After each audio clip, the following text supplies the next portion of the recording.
চলে আসে তার সওম, সওম মানে কি? রোজা। বাম দিকে চলে আসে যাকাত, যাকাত মানে কি? যাকাতের সাথে তো আমরা পরিচিত নই। আমরা ওই যে রাস্তাঘাটে যে দান খয়রাতগুলো ওঠানো হয় এগুলোর সাথে খুব পরিচিত, তাই না?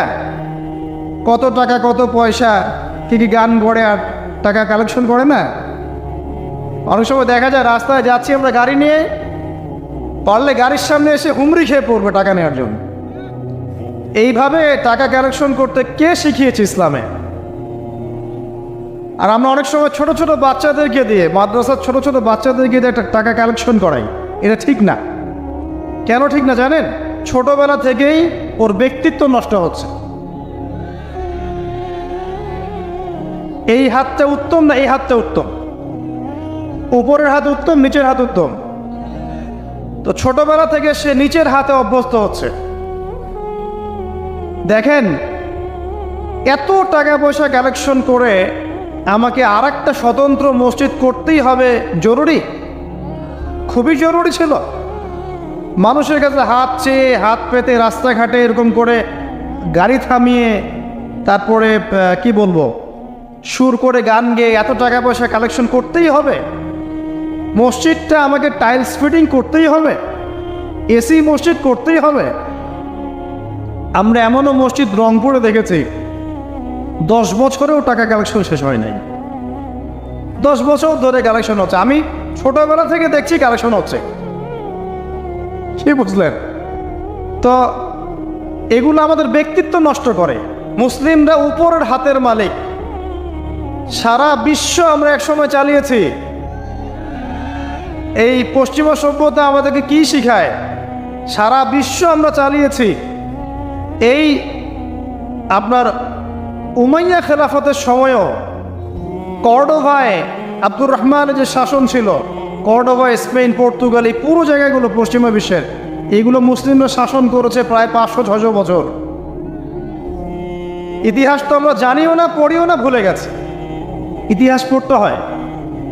হিস্ট্রি ঘাটলে দেখবেন রাসূল সাল্লাল্লাহু আলাইহি ওয়াসাল্লামের 23 বছরের নববী যুগ, স্বর্ণযুগ, তারপর আবু বকর সিদ্দিকের খেলাফত, তারপর উমর ইবনুল খাত্তাবের খেলাফত, আবু বকর সিদ্দিকের 2 বছর বা 2.5 বছর, উমর রাদিয়াল্লাহু আনহুর প্রায় 10 বছর, তারপর উসমান রাদিয়াল্লাহু আনহুর 12 বছর, আলী রাদিয়াল্লাহু আনহুর প্রায় 2-2.5 বছর, তারপরে হাসান রাদিয়াল্লাহু আনহু 6 মাস।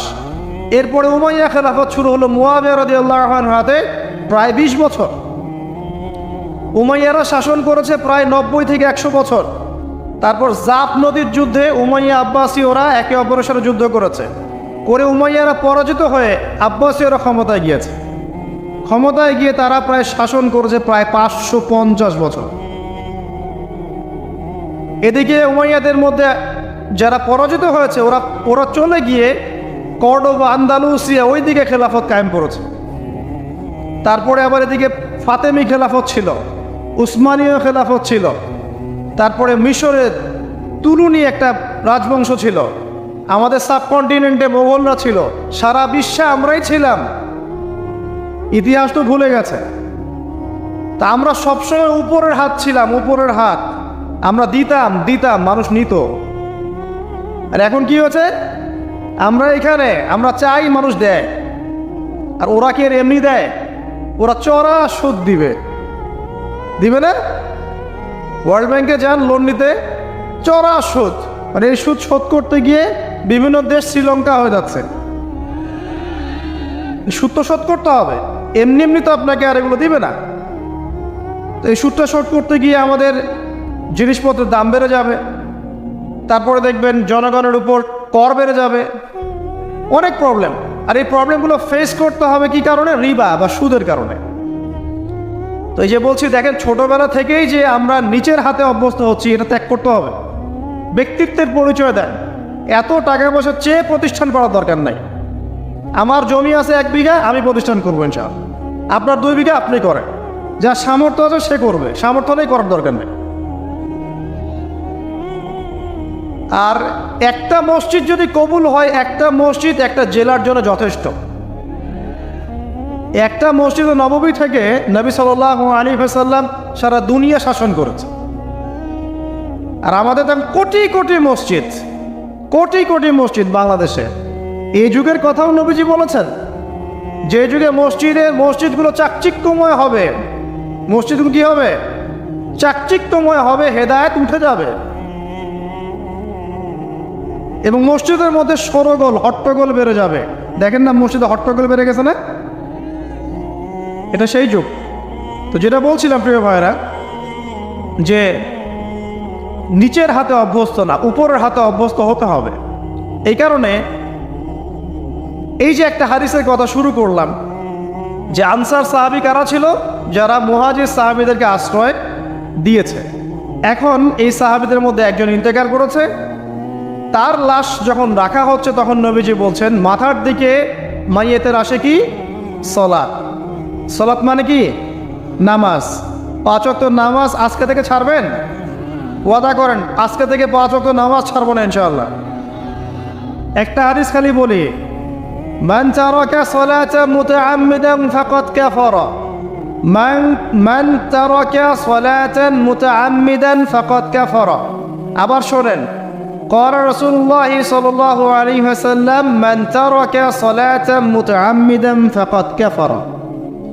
আর মুয়াজ বিন জাবাল রাদিয়াল্লাহু আনহু কে নবীজি বলেছেন মান তারাকা সালাতা মুতাআম্মিদান ফাকাদ বারিয়াত মিন জিম্মাতিল্লাহ। যে ব্যক্তি নিজের উপর ফরজ নামাজ ছেড়ে দিল, সে কুফরি করলো, সে কুফরি করলো, সে কুফরি করলো। মুয়াজ বিন জাবালকে নবী সাল্লাল্লাহু আলাইহি ওয়াসাল্লাম বলছেন যে ব্যক্তি ফরজ নামাজ ইচ্ছা করে ছেড়ে দিল, সে ব্যক্তি আল্লাহর জিম্মা থেকে মুক্ত হয়ে গেল। নামাজ ছাড়বেন প্রিয় ভাই, 5 ওয়াক্ত নামাজ জামাতের সাথে ইনশাআল্লাহ। আল্লাহ আমাকে তৌফিক দেখ, আপনাদের সবাইকে তৌফিক দান করুন, আমিন। জামাত যদি না পান একা পড়ে নেবেন, ঠিক আছে? যদি ঘুমিয়ে থাকেন ঘুম থেকে উঠে পড়বেন, ভুলে গেছেন যখন মনে হবে তখন পড়বেন। অজু করার পানি নাই, কি করবেন? তায়াম্মুম করবেন। তায়াম্মুমেরও কিছু নাই, আপনার কোনো কাপড়ই নাই, সতর ঢাকার কোনো কাপড়ই নাই, কি করবেন? বসে বসে নামাজ পড়ুন ওই অবস্থাতেই, এটার কোনো মাফ নাই। মানে আপনার অজু করার কোনো পানি নাই, তায়াম্মুমের কিছুই নাই, কাপড়ও নাই সতরে, তখনও নগ্ন হয়ে বসেই নামাজ পড়তে হবে, মাফ নাই। যখন শোয়ানো হবে মাথা থেকে কি থাকবে? সালাত।